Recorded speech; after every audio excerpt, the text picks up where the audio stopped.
grabaciones muy largas y que tengan que descargar grabaciones con contenido que digamos no es necesario.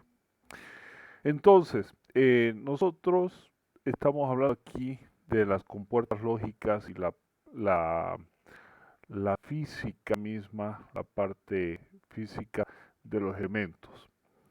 Eh, ¿Todos han llevado ya organización y arquitectura del computador?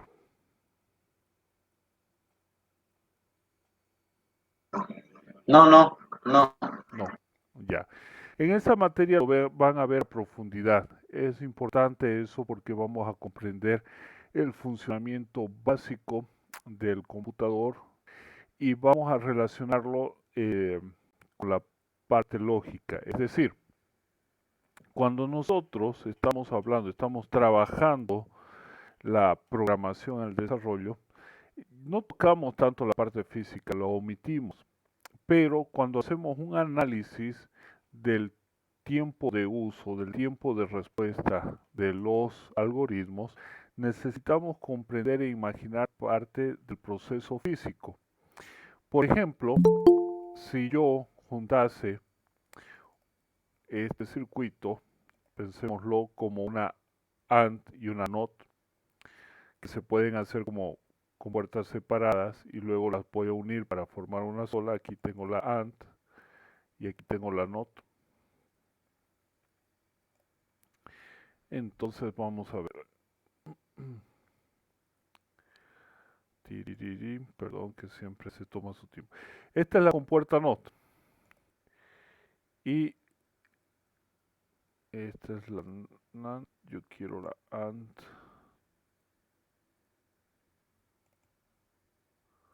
Listo. Ahí está. Tengo mi AND. Esta salida yo la puedo conectar a la entrada de mi compuerta NOT. ¿Sí? Es decir, esta salida aquí. Y aquí voy a tener la respuesta de una NAND. ¿Ya? Se puede. Básicamente es lo mismo. Vamos a ver una NAND como tal, en una sola circuitería. Y fíjense cuántos elementos nos ahorramos. Entonces, parte del trabajo del diseño de un microprocesador es poder construir este tipo de compuertas combinadas que nos permitan ahorrar tiempo. La unidad aritmético-lógica se encarga de eso y ya está todo preprogramado. Pero cuando nosotros hacemos el análisis de un algoritmo, queremos ver cuánto realmente tarda, tenemos que hablar de, en el mejor de los casos, en el peor de los casos, vamos a hacer un análisis del mejor de los casos y del peor de los casos. En el mejor de los casos, por ejemplo, si quiero buscar en una lista de 100 valores un número, el número va a ser el primero, mejor de los casos. En el peor de los casos, va a ser el último. Por lo tanto, ese algoritmo estamos diciendo que va a tardar siempre n. Entonces hablamos de omega n, que sería el tiempo de ejecución, el tiempo de respuesta. ¿Ya? No voy a entrar muy profundamente, esto lo van a llevar ustedes en algoritmos y estructuras de datos, complejidad algorítmica, lo van a llevar a profundidad, van a hacer análisis, van a estudiar cada elemento, pero aquí lo que tenemos que relacionarlo es con lo que es, a ver, permítanme, aquí no me habilito, ya, con lo que es el retraso que tendría, pero veámoslo nosotros desde la cantidad de instrucciones que vamos a utilizar. Si nosotros queremos comparar dos elementos, ¿sí? Si nosotros queremos hacer una condición, sabemos cuánto va a tardar y nos podemos imaginar la información que va a entrar. Imagínense una compuerta AND. Este circuito es para un bit contra otro bit. Imagínense si queremos hacer el AND de un byte. Tenemos 2 bytes que queremos comparar y por lo tanto vamos a hacer bit a bit. Necesitaríamos, ¿cuántos? 8 circuitos de estos para hacer la comparación de 2 bytes. Pero sabemos que los tipos de valores, por ejemplo, vamos a ver un tipo de valor entero. Ahí está.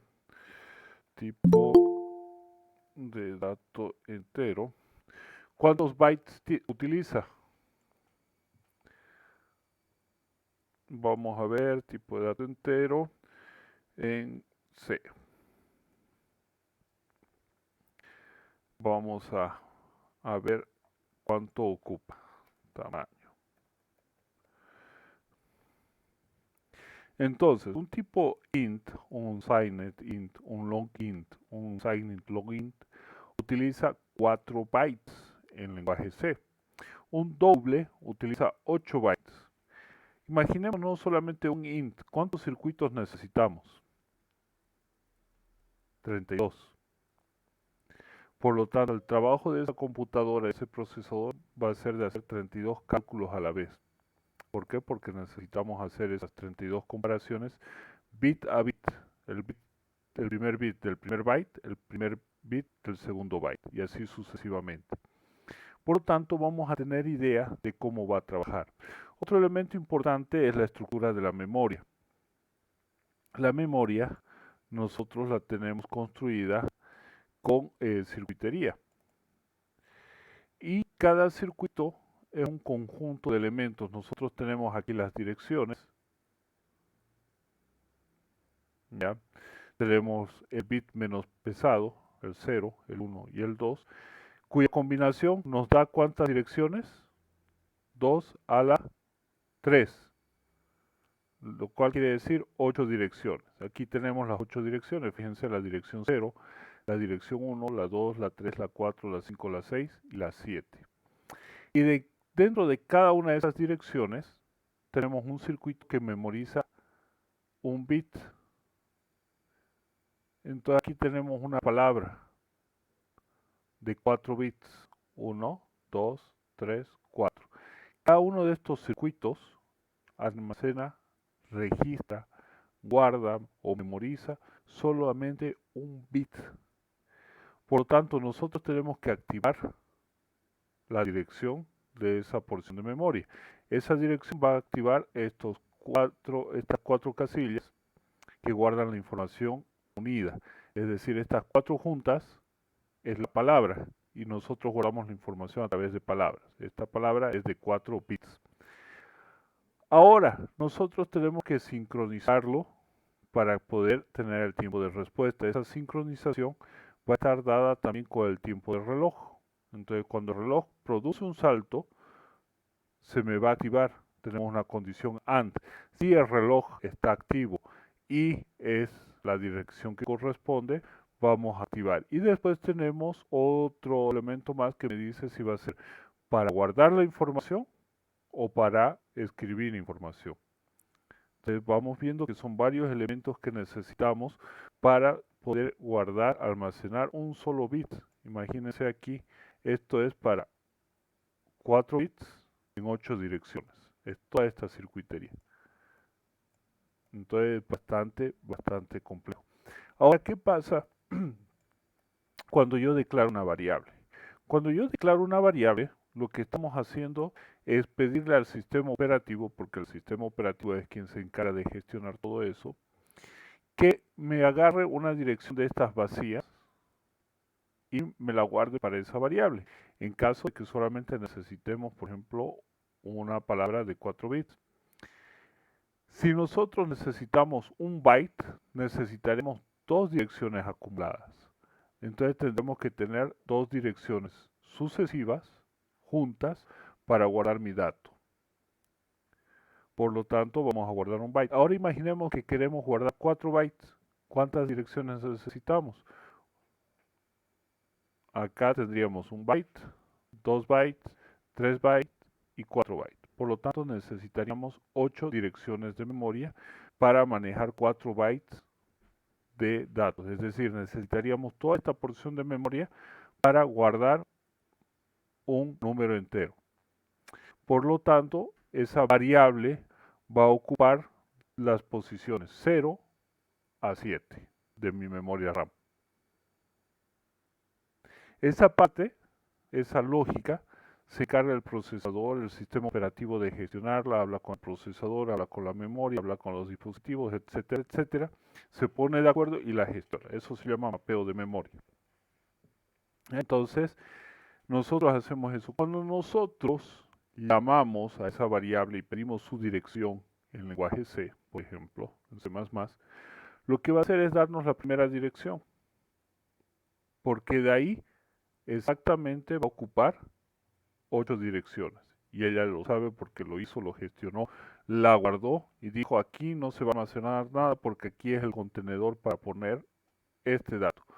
Por lo tanto, físicamente mi dato va a ocupar un lugar en el espacio a nivel eléctrico, sí, porque van a ser pulsos eléctricos almacenados que se van a estar repitiendo en toda esta circuitería, pero va a estar ahí. Y así es cuando yo declaro los punteros.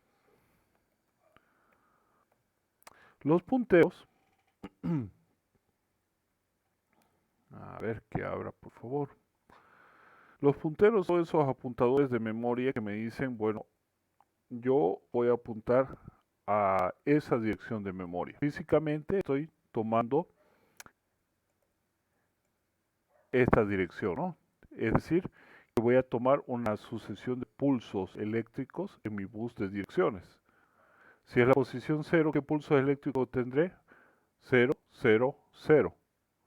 Y me va a llevar aquí, voy a saber que ahí debo almacenar mi información. Entonces, todo eso sucede cuando nosotros simplemente hacemos int puntero valor.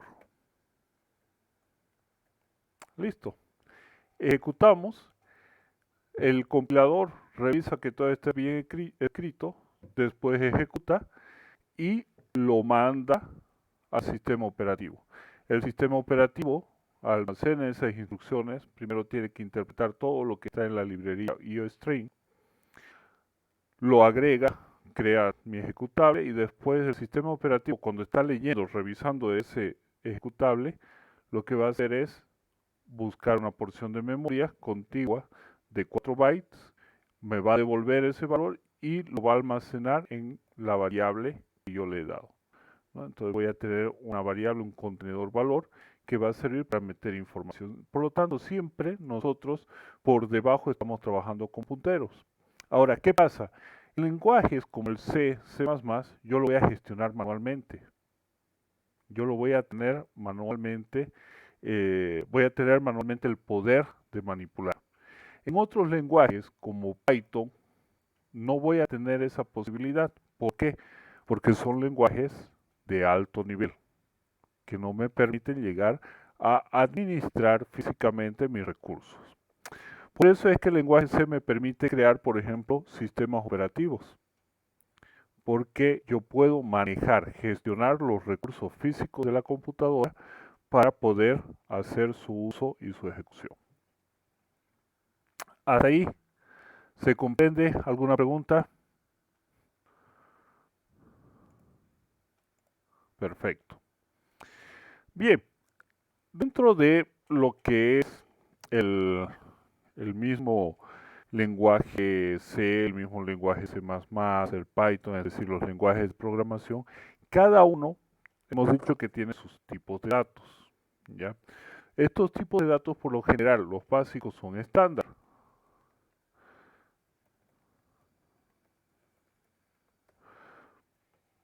Entonces, tenemos datos estándar que vamos a reconocerlos prácticamente en cualquier lenguaje de programación que vamos a tener referencia. Tal vez con un nombre propio sí, pero que son de uso general, son los que deberían estar en todos los lenguajes de programación. En este caso tenemos, por ejemplo, el booleano, el byte, el word, el dword, el long word, el dato tipo fecha, el dato tipo tiempo. Tenemos los valores reales. Tenemos los numéricos como el unsigned int, el double int, el long int, que son estándares. Ahora yo puedo, por ejemplo, buscar, aquí está, el tipo de datos para C++. Entonces para C++ voy a tener sus propias palabras reservadas, es decir, su propio idioma, su propio lenguaje, que va a servirme para poder gestionar. Entonces tengo el char, el short, el int, el signet int, el long, el float, el doble, el long doble. Con estos son los datos básicos, son los datos estándar, son los datos que me permiten a mí hacer el manejo básico con mi lenguaje de programación. Pero sobre esto yo puedo generar otro tipo de datos ya compuestos.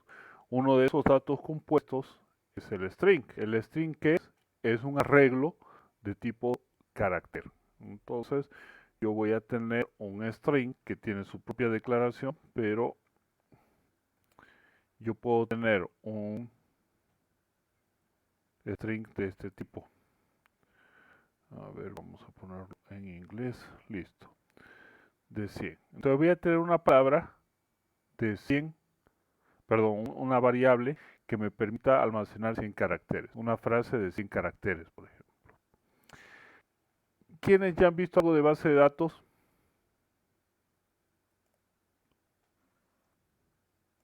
¿Alguien tal vez por ahí?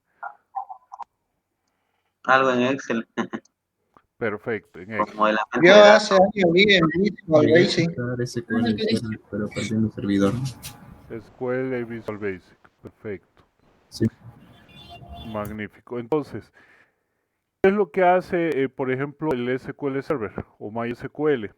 Me dice, tenemos dos tipos de datos para carácter. Y decimos que podemos hacerlo como char o como varchar. ¿Qué significa varchar? Varchar significa que voy a poder llegar a un máximo de 100 caracteres, pero no voy a ocupar todo el espacio. Es decir, que no voy a pedir que mi memoria se llene con 100 espacios reservados para 100 letras o 100 caracteres. El varchar lo que dice es máximo 100, pero voy a usar solamente los necesarios. Entonces, si utilizo solo 5 caracteres, solo 5 caracteres almacena. Y en este caso, el gestor de base de datos se encargará de ordenar y gestionar ese almacenamiento. De eso se encargan los ingenieros informáticos, de trabajar ese tema. Ahora yo puedo tener otro tipo de dato compuesto, que es el que habíamos hecho en la anterior clase. Por ejemplo, el int, perdón. Y aquí tengo una cadena de valores, es decir, 100 valores de tipo entero. Este es un tipo de dato compuesto. Este tipo de dato compuesto va a tener en memoria 100 espacios, uno después de otro, es decir, que vamos a tener aquí el primer número, aquí el segundo número, aquí el tercer número. Imaginemos que cada uno de estos cuadraditos ahora es de 4 bytes de espacio. Entonces vamos a tener aquí un entero, aquí otro entero, así hasta llegar a los 100 espacios que necesito. Pero va a estar guardado en memoria, es decir, va a estar reservado, esa porción de memoria no se la puede utilizar. Ese es un problema de este tipo de estructuras que no son dinámicas, se llaman estructuras estáticas, ¿ya? Los vectores. Hemos aprendido ya a hacer una serie de cosas con los vectores. Si se recuerdan, hemos aprendido a hacer carga de datos, a mostrar los datos y poder insertar un valor en una posición determinada. Y luego hemos agarrado y hemos dicho, a ver, vamos a hacerlo más complejo, nuestro tipo de dato complejo, y vamos a hacer una matriz, por ejemplo, de 100 por 50. Y generamos una matriz que es otro tipo de dato compuesto. Es compuesto ¿por qué? Porque se mezcla dos estructuras, una estructura de almacenamiento, la lógica de funcionamiento de la matriz, y el tipo de dato abstracto o inicial que es el entero. Entonces tenemos un dato compuesto. Ese dato compuesto es como que no es natural, por lo tanto nosotros lo estamos creando como usuarios. Bien, así nosotros podemos hacer una serie de estructuras compuestas. Estas estructuras compuestas son estáticas. Vamos a trabajarla y luego vamos a ver la diferencia con una estructura dinámica. Bien, vamos a hacer para un vector de números enteros, vamos a hacerlo primeramente como dato global, un vector de, por ejemplo, 50 elementos. Vamos a decir que va a ser un vector de números enteros. Por lo tanto, vamos a hacer la función void, que nada sale, mostrar datos del vector, ¿no es cierto? Y por lo tanto, no debería entrar ningún valor porque se supone que lo sabemos, porque es una estructura estática. Luego vamos a hacer de poder insertar un dato en una posición determinada. Entonces void, no sale nada, insertar valor. Y acá voy a necesitar dos datos de entrada. Un dato de entrada de tipo entero, que va a ser el valor a ser insertado, y un tipo de dato entero, que va a ser la posición en la cual queremos que nos inserte. ¿De acuerdo? Tenemos mostrar, podemos insertar y vamos a tener otra función que sea para poner a cero todo el vector.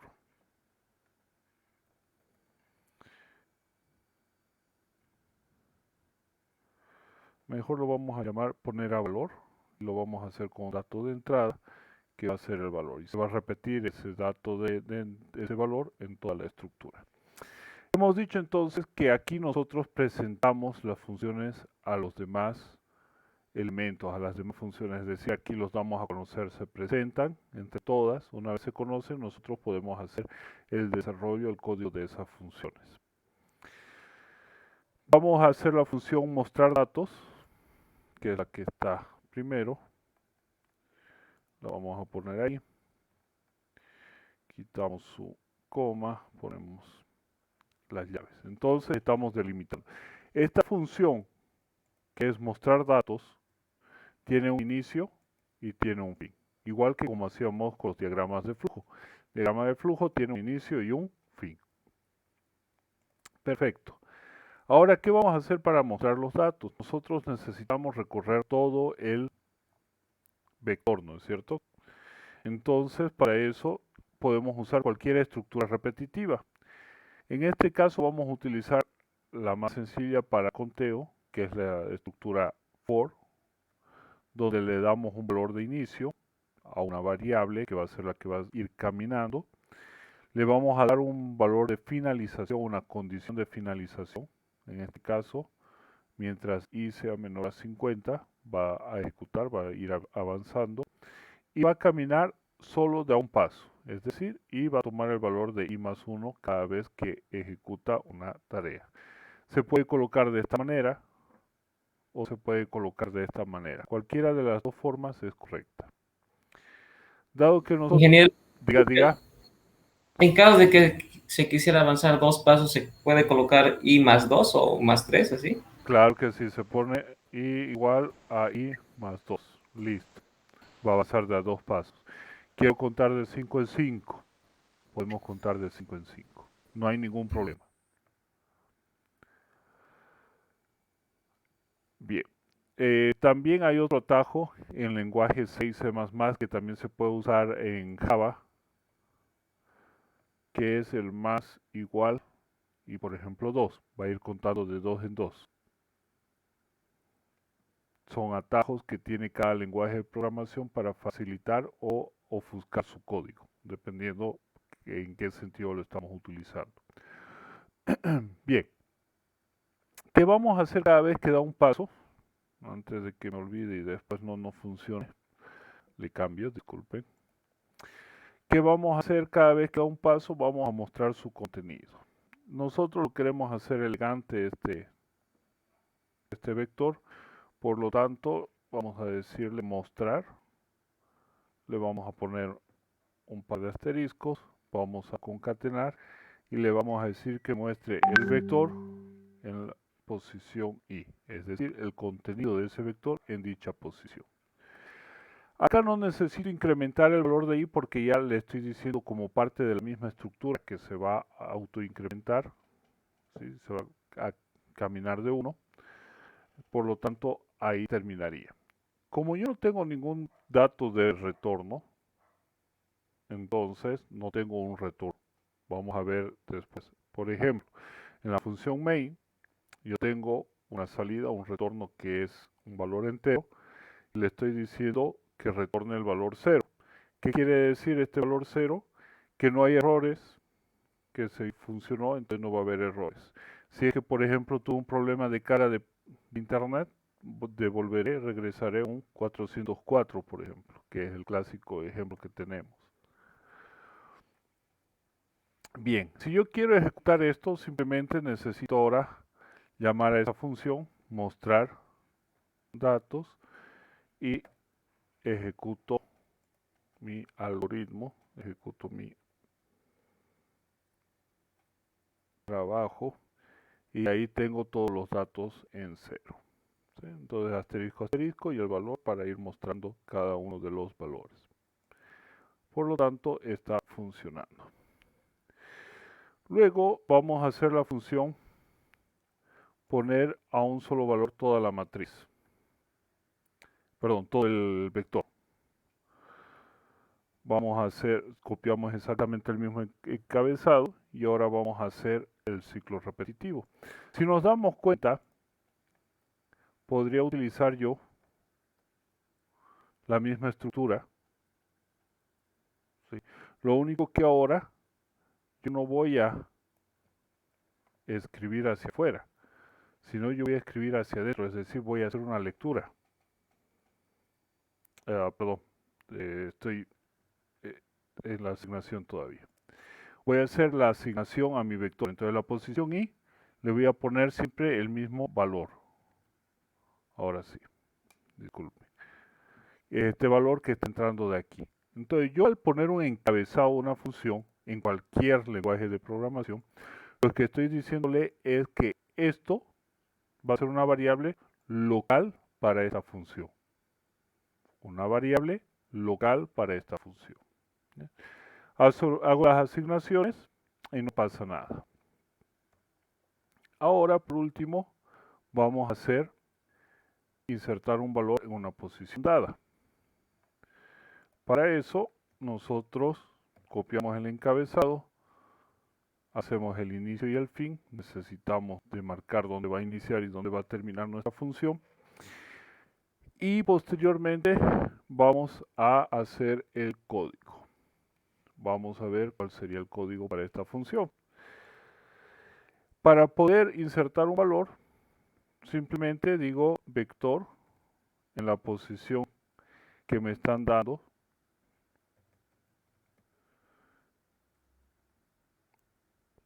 ¿Sí? Toma el valor de valor. Y se terminó. Mi pregunta es aquí. ¿Será posición o será posición menos 1?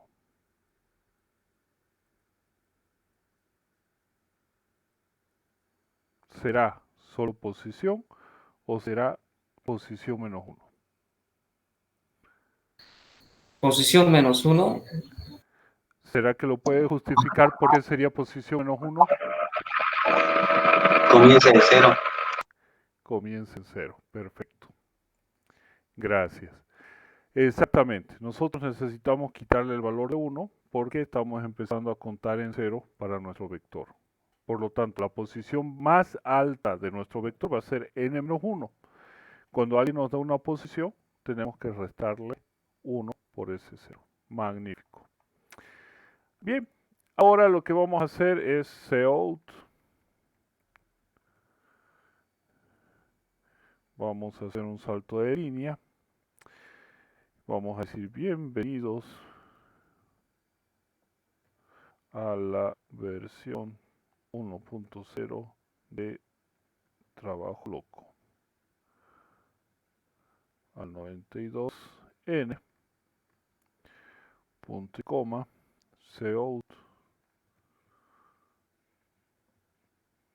presiones, 2 puntos, al 92n, 1, para mostrar los datos del vector. Al 92n, 2,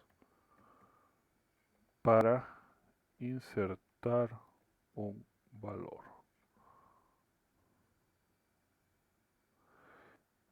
al 92N 3 para dar un valor para todas las posiciones.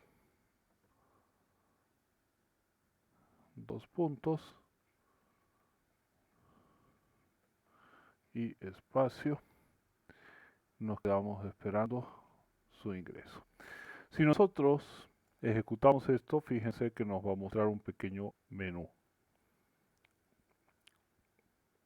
Listo. Bienvenidos a la versión 1.0 de Trabajo Loco. Presione 1 para mostrar los datos del vector, 2 para insertar un valor, 3 para dar un valor para todas las posiciones. Ahora fíjense que la verdad que puede sonar muy flojo, pero digo, pucha, esto lo voy a repetir cada vez. Entonces mejor, en vez de tener tanto código, lo quito. Me voy aquí y digo void menú void. Voy a poner mis llaves. Listo. Cada vez que lo necesito lo ejecuto. Y aquí llamo a menú. Donde no entra nada, nada sale. Vuelvo a ejecutar. Y ahí está funcionando perfectamente. Entonces ahora lo tengo también en una función. ¿Para qué nos sirve entonces una función en un lenguaje de programación? Para poder reutilizar código. Era la forma en la cual nosotros podíamos reutilizar código para poderlo llamar desde cualquier función. Para eso me sirven las funciones. Y para ordenar mi código que sea un poco más claro, sea más fácil de entender. Bien, ahora me pongo a pensar y digo, pucha, menú. No puedes, menú me tiene que entregar un valor. Y ahora vamos a generar una respuesta.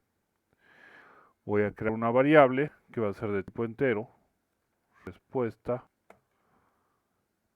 Voy a imprimir el menú y luego voy a esperar que me dé un valor.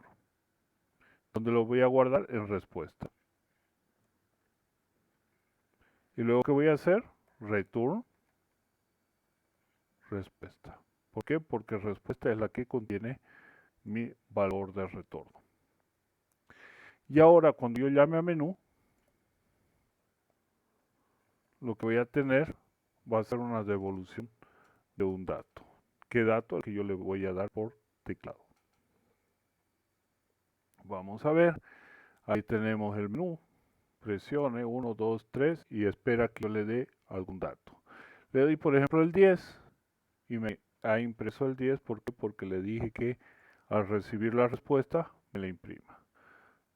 Si yo acá, por ejemplo, genero una variable int respuesta 2 para distinguirla, no es necesario cambiarla, pero vamos a poner respuesta 2, va a tomar el valor del menú. Yo ejecuto esto y no me va a mostrar nada porque no le he dicho que me muestre nada en pantalla, pero dentro de respuesta 2 va a quedar guardado ese valor que yo puse. Por lo tanto, ahora sí tenemos una función que devuelve, que retorna una respuesta, retorna un valor. ¿Qué valor retorna? El valor del menú seleccionado, de lo que el usuario me dijo, quiero esto. ¿De acuerdo? ¿Alguna pregunta hasta ahí?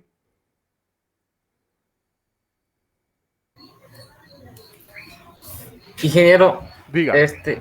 ahí se podría colocar un enlace con alguna página.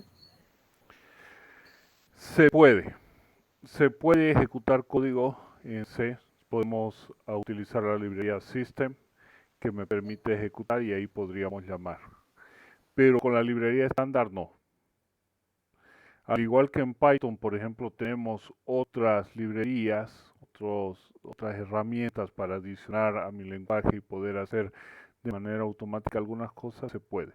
¿Cuál es la diferencia entre C++ y Python, por ejemplo, en ese sentido?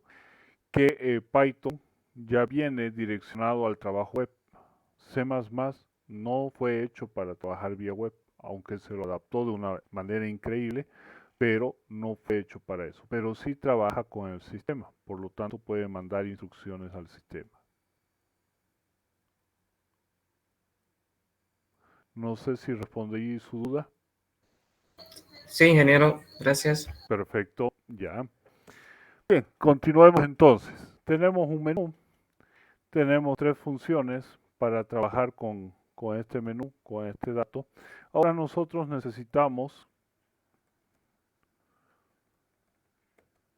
hacer las condiciones para llamar a las funciones, ¿sí?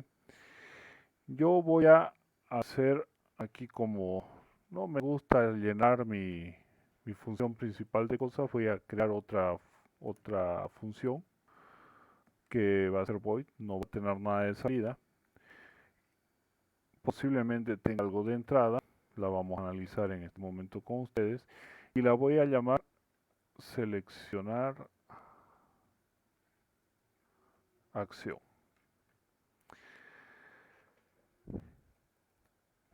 Seleccionar acción se va a encargar de tomar la decisión de qué es lo que tiene que hacer. Por lo tanto, yo necesito darle la acción a realizar.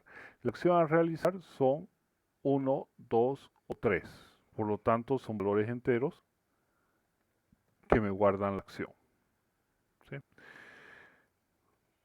La presento mi función, me voy al final y voy a hacer el código. Inicio, fin, y ahora podemos hacer. Y digo, si acción es igual a 1, ¿qué va a hacer? Va a hacer algo. Si no, pregunto si acción es igual a 2. Y en este caso también va a hacer algo. Por último, debería ser en cualquier caso. Tendría una tercera acción. ¿Cuál es la primera acción? Mostrar los datos del vector. Entonces, si es 1, voy a mostrar datos. Listo. Si es 2, ¿qué voy a hacer? Si es 2, voy a insertar un valor. Insertar un valor necesita un valor y una posición. Por lo tanto, en esta parte yo necesito cout al 92n. Por favor, insertar la posición. Que me dé la posición primeramente. Sein, leer, ahora, posición. Luego cout 92n. Por favor, insertar el valor. 2 puntos. Sein.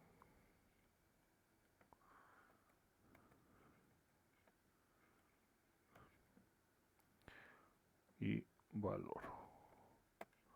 ¿Por qué no debería funcionar esta parte del código?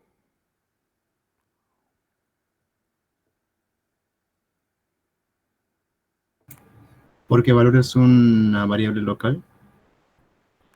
Ya, ¿cuál sería la variable local? Valor. Valor. ¿Y qué pasa con ese valor? Que nunca lo declare. Sí. Ya. Valor y posición. Listo. Ahora sí. Ya tengo valor y tengo posición. Entonces, ¿qué voy a hacer? Ahora voy a llamar desde seleccionar acción a mi función insertar valor. Insertar valor.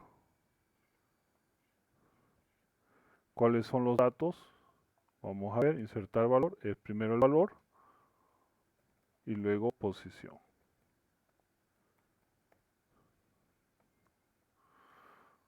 Le mando esos datos y debería ejecutarlo. En cualquier otro caso, ¿qué es lo que hace?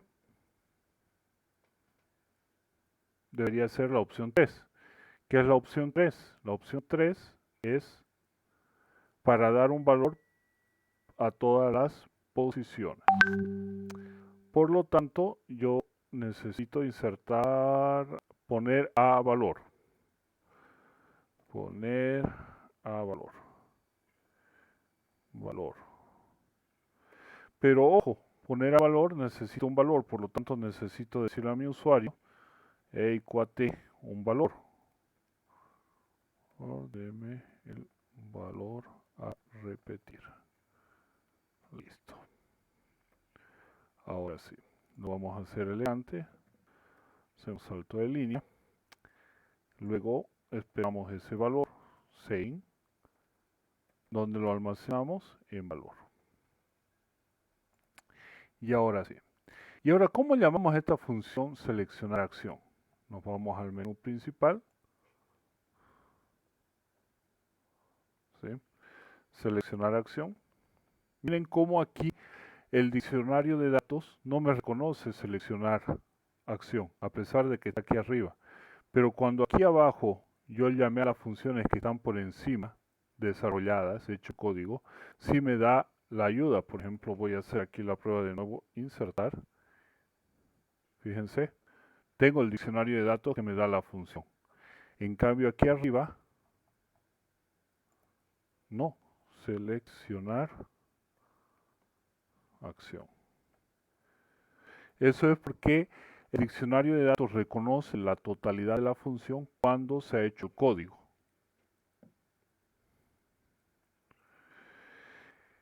¿Qué acción va a ejecutar? La respuesta del menú. Ya. Menú.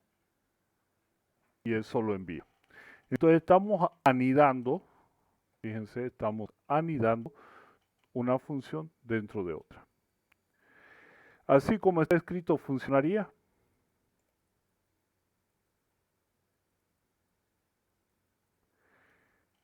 Espérenme, voy a guardarlo por si acaso, no sé que tengamos alguna sorpresa de energía, algo y...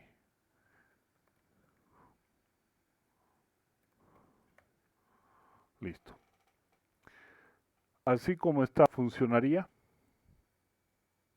Seleccionar acción, menú. Tiene que estar igual a eso. Seleccionar acción y el valor entero. ¿Alguien ve el error? Menú no está inicializado. Ninguno está inicializado. Ya, los valores. Revise. Menú. ¿Cuáles valores? ¿Los de la función de acá? Menú. Estoy haciendo en paralelo y me sale ese error. Ya, Menú no fue inicializado en main. ya. Bueno, el error que estamos viendo, el que me debería salir es porque yo escribí con minúscula seleccionar y es con mayúscula. Seleccionar acción, las demás son con minúscula. Menú es con mayúscula. Vamos a ver qué es lo que está pasando. Y aquí vamos a entrar al tema de los estándares. En mi caso me olvidé de un punto y coma.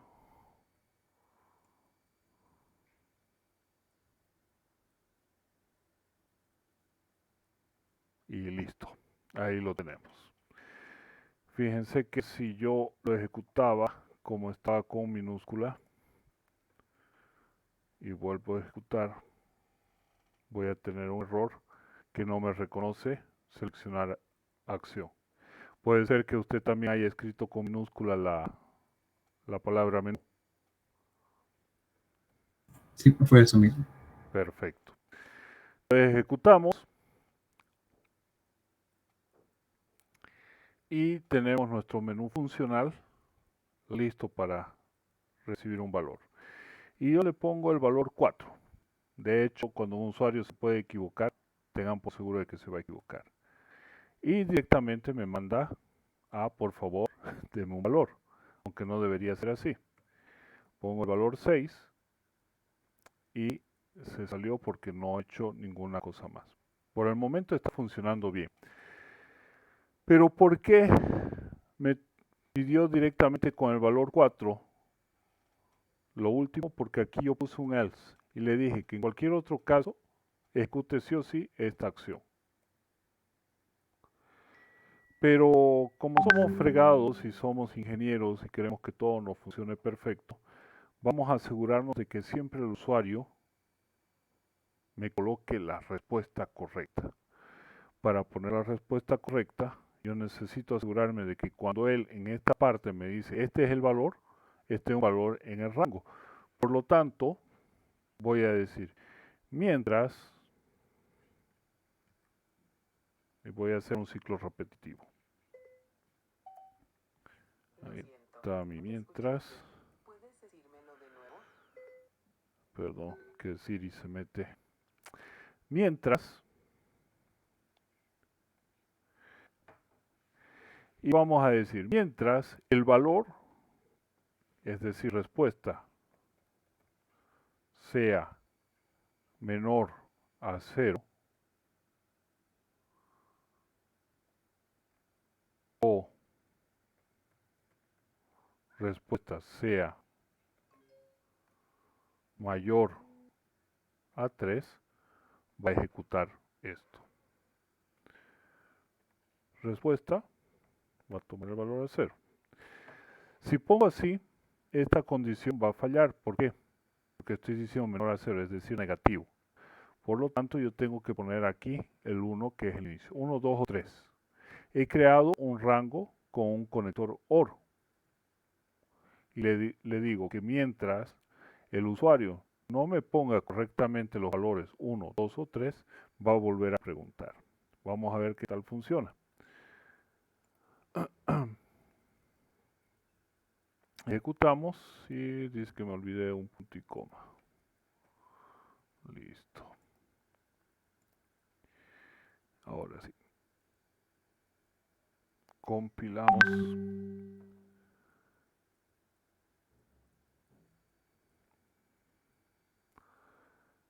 Esta vez está tardando más de lo esperado.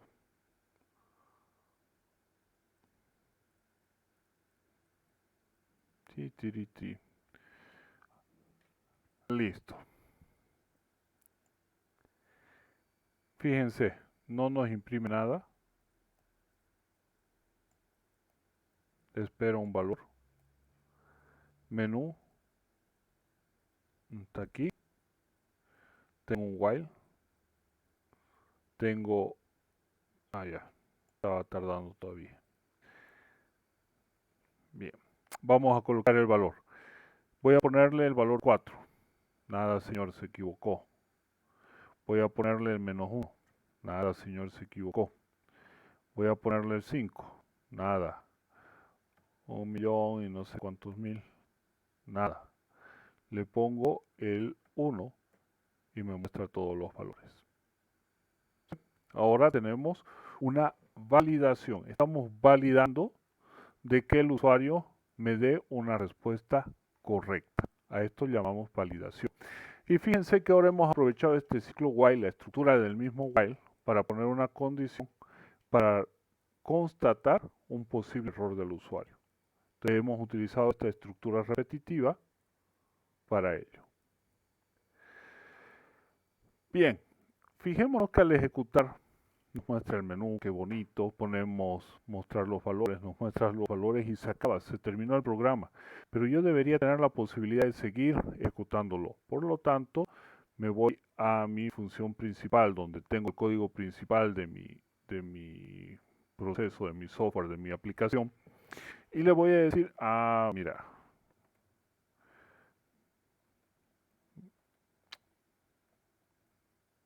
mientras sea verdad, ejecutar esto.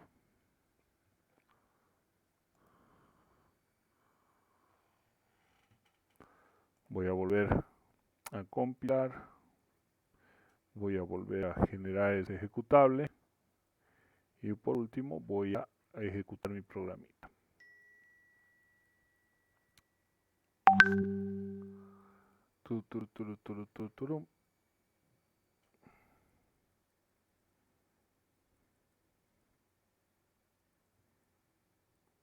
Listo.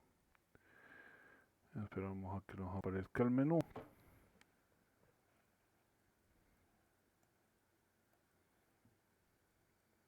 No sé por qué. Estoy en otra máquina en este momento y me sigue tardando. Ahí está. Voy a volver a probar. No funciona. No funciona. No permite. Perfecto. Voy a mostrar los datos del vector. Muestre y me vuelve a presentar el menú. Vuelvo a equivocarme. Vuelve a pedirme. Por lo tanto le digo que voy a insertar un valor. Me pide la posición. Le voy a dar la posición 6. Y le voy a dar el valor 100.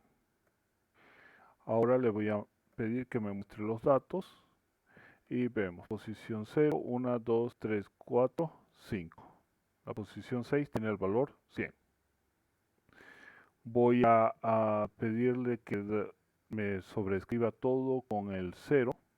No, voy a cambiar con el 3 y voy a pedir que me muestre el vector. Y todos los datos están con el valor 3. Ahora sí funciona. Ahora, ¿qué pasa si quiero salir? Pucha, tengo que presionar algún código de escape para cerrar mi menú. Bien, entonces voy a quitar esta validación, fíjense. La voy a quitar. Voy a quitar la inicialización de respuesta. Me voy a ir a mi menú. Le voy a decir si no, igual que acá. Preguntar si acción es igual a 3. Si es igual a 3, voy a ejecutar este código. Si no,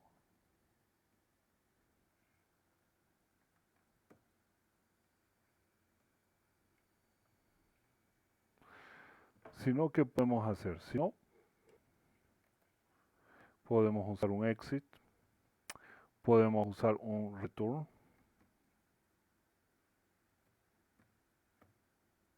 Vamos a ver que aquí debería también darnos un pequeño error, que sería el siguiente paso en los ejemplos. Perfecto. ¿Por qué me dice que hay error? Porque yo le estoy haciendo un return. Y un return significa que hay una respuesta. Y acá le estoy diciendo que no tengo respuesta. Por lo tanto, estoy cometiendo un error. ¿Ya? Podría utilizar un break.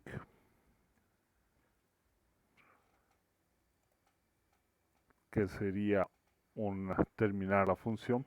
Pero el break me dice que está relacionado a un switch. ¿Ya? Entonces podría utilizar por ejemplo, un close, un fclose. Pero como no estoy seguro, lo que podríamos hacer de manera correcta es buscar en internet una señal de fin o instrucción, palabra reservada. Señal, instrucción de escape en C++. Bien, dentro de C++ nosotros tenemos primero el tema del código ASCII, que nos permite a nosotros trabajar con señales. Aquí tenemos tabulador, tenemos barra, no, esta no es señal de escape, perdón. Nueva página, retroceso, retorno de carro. ¿Dónde está la que les iba a mostrar?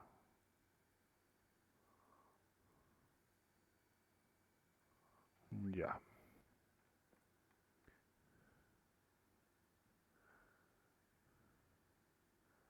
Control C. Disculpen.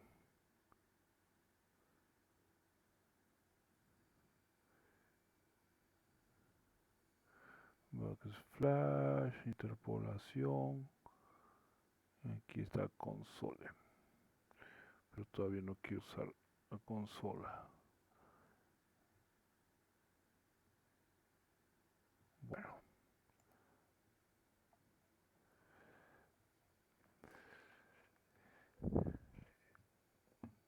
Aquí vamos a ver. No está como instrucciones.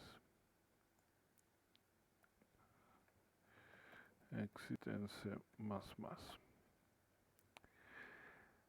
Bien.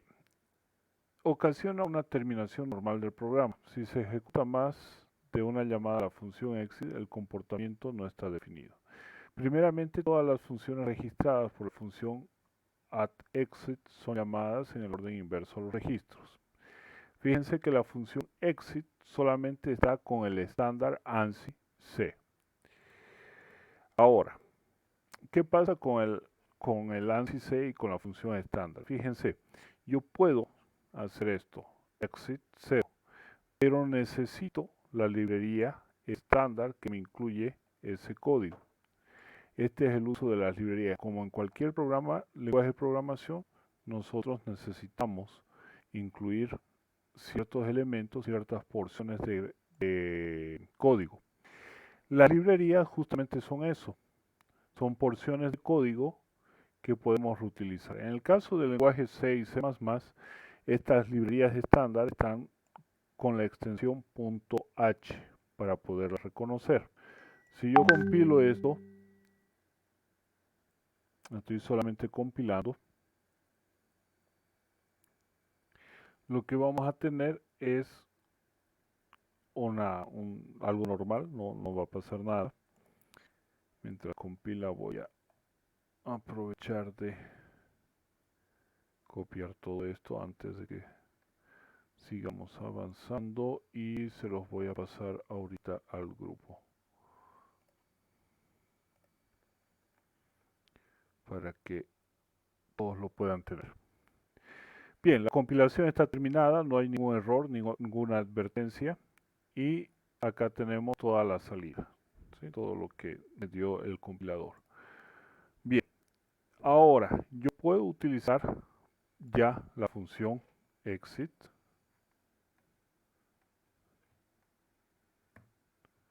sin ningún valor.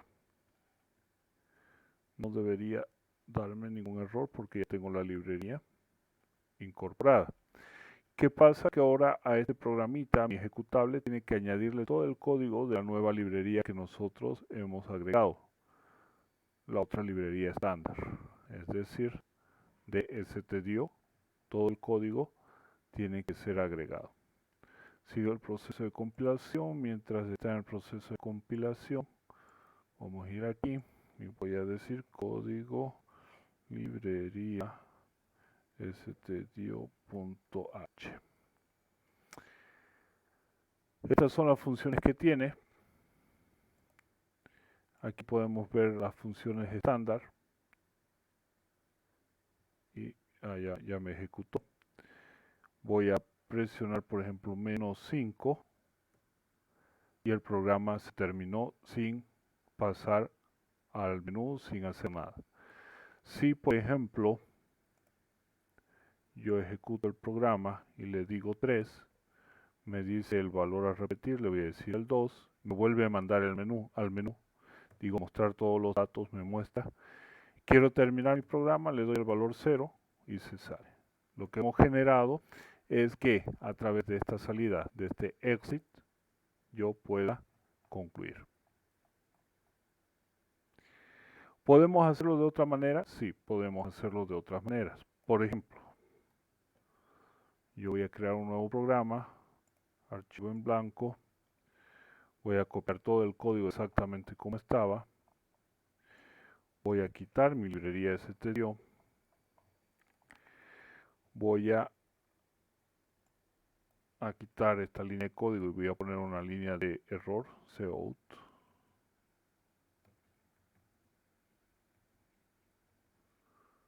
Error de valor, por si alguien o algo pasa. Y voy a modificar mi menú principal. Aquí voy a sacar este menú. Aquí voy a declarar una variable int valor. Luego voy a venir acá. Valor, va a tomar el valor de menú. Y voy a decir si valor es mayor a 3 o valor es menor a 1,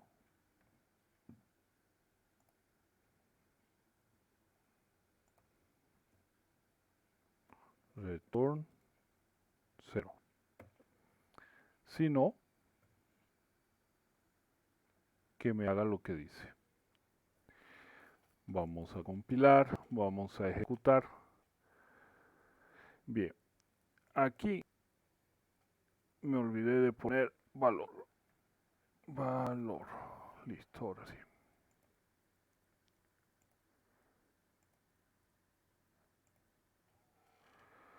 Compilamos. Y ahí está. Digo, ucha, me olvidé, no lo necesito. Pongo el valor 6, por ejemplo, nuevamente y se termina el programa. No vuelve a ser. ¿Por qué? Porque estoy haciendo un paro de emergencia a través de una condición. Vamos a guardar este ejemplo. Ejemplo menú 2. ¿Se entendió el salto de emergencia, la salida, las validaciones que hemos hecho? ¿Tienen alguna consulta?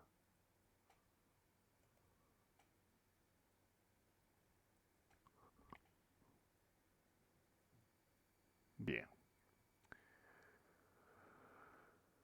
Vamos a continuar entonces. Hemos hecho los saltos, hemos hecho validaciones, hemos hecho funciones, entrada de datos, salida de datos. Hemos hecho una estructura compuesta que es un vector de tipo entero de 50 elementos. Hemos construido un menú. Lo estamos manejando de mala manera con puras condiciones if, pero enseguida vamos a ver lo que es un switch. Y ahora lo que vamos a hacer con este menú es abrir un archivo nuevo, crear,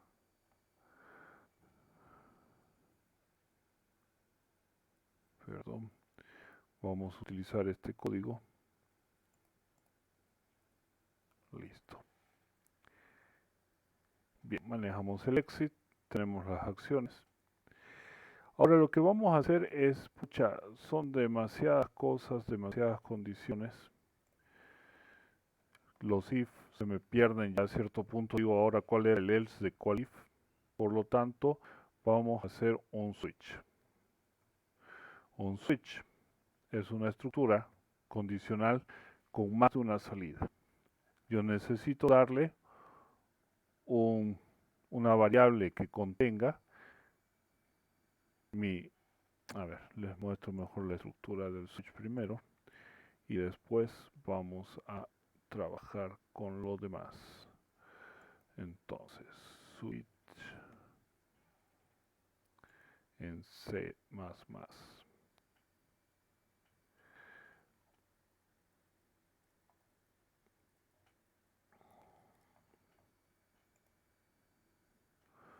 Switch case C++. Ahora sí.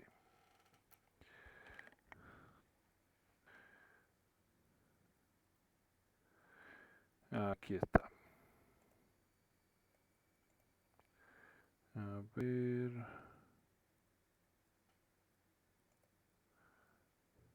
Y ahí tenemos un ejemplo. Ya, tenemos todo para mostrar.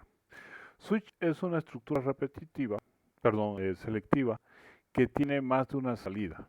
En el caso del if común convencional, solamente tenemos una alternativa, o esto otro. El switch lo que hace es darme la posibilidad de analizar esa variable, en vez de condicionarla en un solo elemento, y ponerle condiciones individuales. ¿Ya?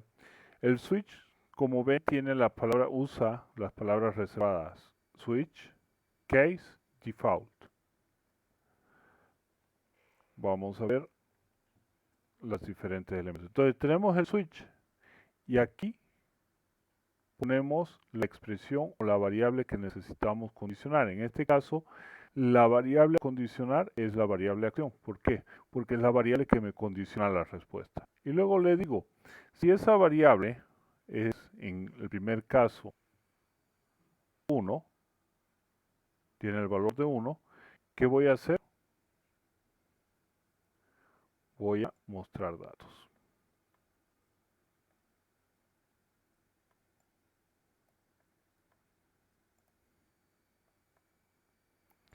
Si en caso tiene el valor de 2, ¿qué es lo que voy a hacer? Voy a hacer todo esto. Por lo tanto, igual que en las funciones, nosotros le creamos unas llavecitas, inicio y fin, y ponemos el código que necesitamos que se ejecute. Luego, le digo, si en caso el valor fuese 3, entonces me va a hacer esta porción de código. Lo mismo, le digo dónde inicia, dónde termina, copio el código. Y ahora ese else para nosotros es un default. En cualquier otro caso, le voy a decir que me salga exit. Ahora voy a poner este contenido en comentario.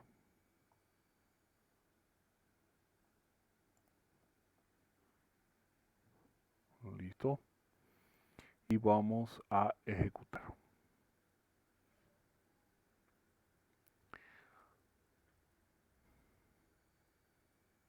Entonces ahora este switch me ha permitido tener 4 salidas, 4 alternativas en vez de condicionar cada una con una condición diferente del if. Si yo pongo 1, me va a mostrar, ok,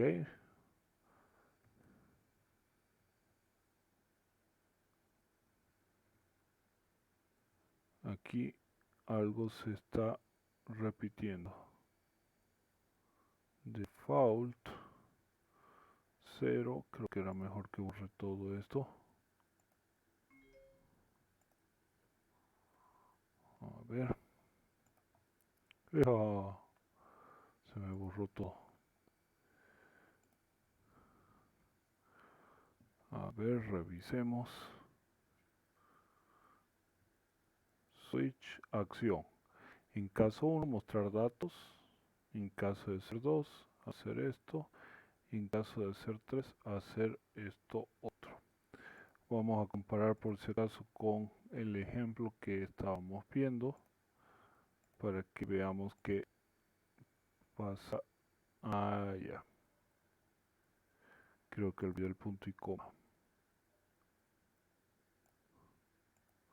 Que no debería porque es estructura. Veamos.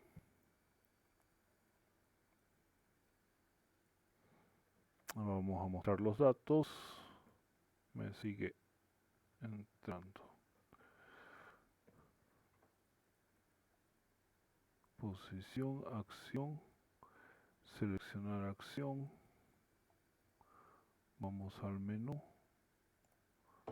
Tenemos la respuesta. Vamos a revisar todo el código. Tengo la respuesta y se va al menú principal. Aquí tengo seleccionar acción, llamo a menú. Seleccionar acción es este. Me dice acción, que es en caso de que sea 1, mostrar datos. En caso de que sea 2,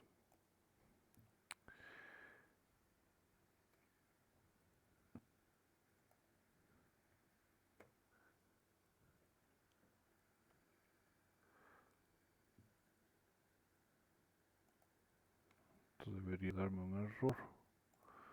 Vamos a ponerlo así para ordenarlo un poco mejor. En caso de que sea 3, entra aquí y en cualquier otro caso tenemos el default. Tenemos exit, valor de 0. Ahora sí.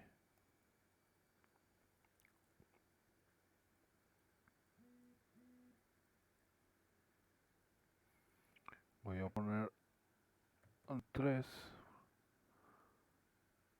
Pongo 5 y se sale. No está regresando. Algo pasó con mi ciclo repetitivo que no lo que se está haciendo. A ver, aquí lo que está haciendo es entra al switch y hace todas las acciones en vez de seleccionar una.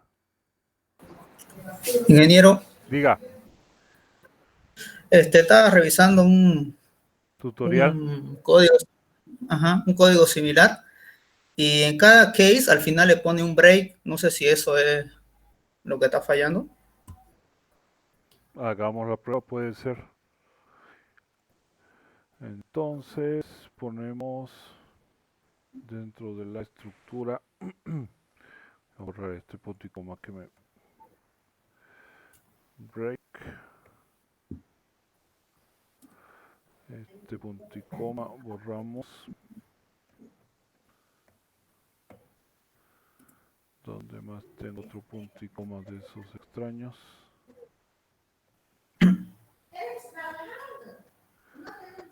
Ya, break para salir, default exit, ya, gracias.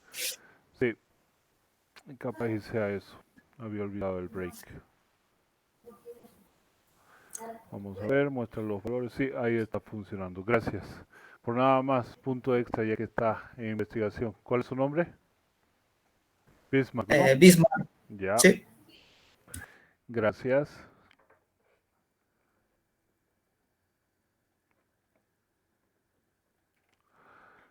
Bien, gracias Bismarck. Sí, era el break, había olvidado el break. Entonces tenemos esta otra estructura que nos permite que fue hecha específicamente para hacer menús.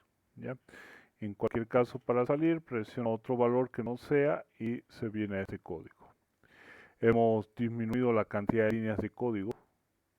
Fíjense que aquí teníamos mucho más con las condiciones if. En cambio aquí es directamente en caso esto, en caso lo otro, en caso siguiente. Y el break significa si no, o sea, el break termina, hace un paro de esta estructura, de este switch. Lo que quiere decir que sale aquí afuera. Como no hay nada más afuera, entonces termina y ejecuta la siguiente. Entonces, ejemplo, punto bajo, switch. Listo. Gracias. Ahora sí tenemos el menú funcionando y tenemos los demás elementos. Bien. Ahora, mi pregunta es, ¿qué pasa si yo quiero agrandar mi vector?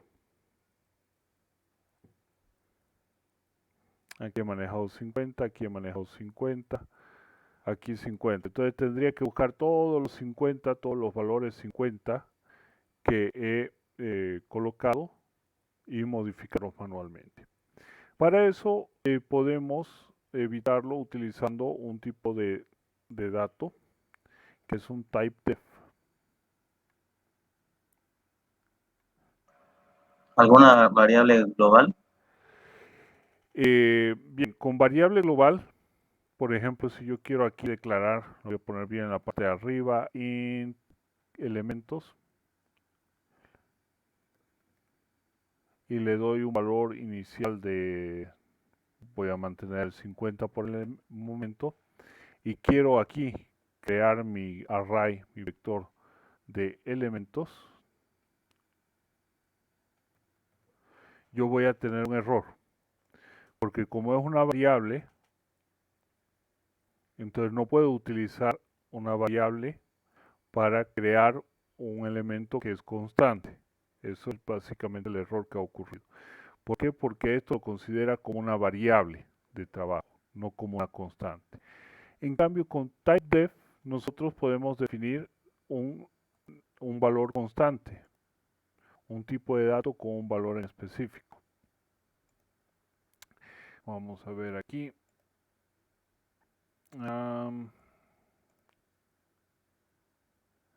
¿Dónde estás?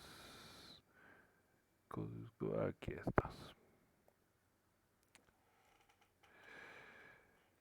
Esta va a ser nuestra entrada. Bien, typedef me permite definir tipos de datos, hacer varias definiciones. Entre esas, yo puedo definir una constante. Entonces, lo que le digo es definir typedef. Lo hago con un numeral delante.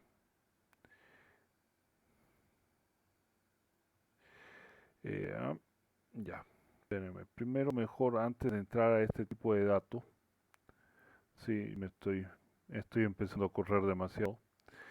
Vamos a hacer otra cosa, ¿ya? Vamos a desarrollar, porque el ejemplo iba apuntado a esto, para una estructura, que es el antecesor del orientado a objetos. Estamos haciendo todos los elementos del estructurado para poder llegar al orientado a objetos y ver la migración, la evolución.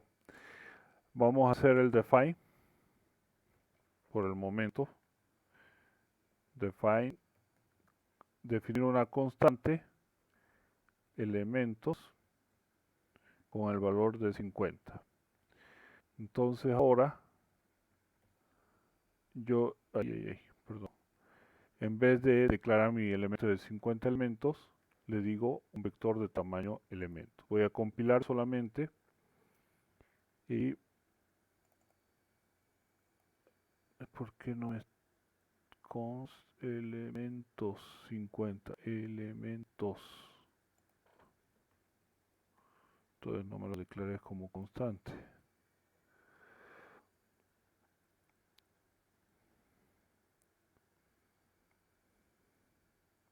Ya. El const es para C, no para C++. Disculpen, ahí cometí un error. Estoy definiendo una constante que se llama elementos y que va a contener el 50. Por lo tanto, cada vez que encuentre esta palabra, la va a reemplazar por este valor. Aquí, por ejemplo, voy a cambiar mi valor 50 y le voy a decir por elementos. Inclusive ya me lo reconoce con el diccionario de datos. Aquí, elementos.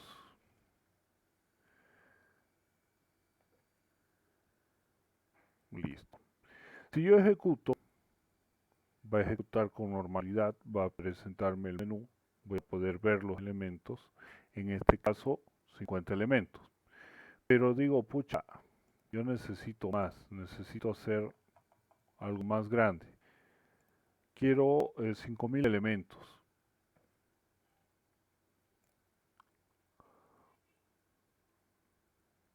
Compilamos, ejecutamos y ya está. Quiero ver mis 5000 elementos. De seguro que va a tardar bastante. Ahí tenemos. Por lo tanto, está funcionando. Hemos declarado, hemos definido un tipo con un valor. Y ahora ya no necesito modificar todo mi código. Yo simplemente modifico aquí y ya está, 50.000. Voy a compilar, voy a ejecutar. Y vamos a hacer que reemplace los 50.000 valores. Entonces, el número 3, le voy a poner el número 4 para que repita. Y ahora voy a hacer que muestre. Entonces vemos que los 50.000 elementos están con el valor 4. Y se ve que son 50.000 porque está tardando mucho más que con los 5.000. Hasta ahí se comprendió esta parte. ¿Qué les parece? Sí, para estudiar un poco más lo de typedef que dice. Sí. Vamos a ver el typedef mañana. El typedef me va a permitir hacer estructuras dinámicas. Las estructuras dinámicas son la antesala al orientado a objetos. Me permite hacer uso de memoria dinámica, que es lo que vamos a tocar nosotros el día de mañana como ejemplo. Y ahí es donde lo vamos a relacionar nuevamente con el tema de la circuitería. Justamente por eso estamos haciendo estos pasos, estos brincos, digamos, en el contenido. Como les decía, voy a detener la grabación porque esto como es explicación para ponernos de acuerdo